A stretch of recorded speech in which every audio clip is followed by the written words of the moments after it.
Hello everyone! Namiss ko lang kayong lahat. Kaya kahit inaantok ako, mag-hi ako sa inyo. Aw, aw, aw! Ayan, at matagal na nga tayong hindi nag-uusap-usap. Kumakati pa yata yung pa ako.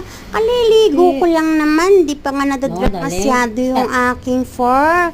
At alam mo ba, ang mami ko na yan, lagi na lang niya ako nilalagyan ng pangkati na powder kasi raw summer na. So, to prevent itchiness daw sa aking skin. Pero bakit kaya may kati-kati? Wala lang pala yun. Joke lang pala yun. Higa na lang ako ulit dito. O, diba? Guys, napansin nyo ba? Super cute ko, diba? O, syempre, super cute ko talaga. O, diba? Kasing cute nyo ako. Ow, ow, ow, ow! My name is Oki, 4-year-old Shih Tzu. I love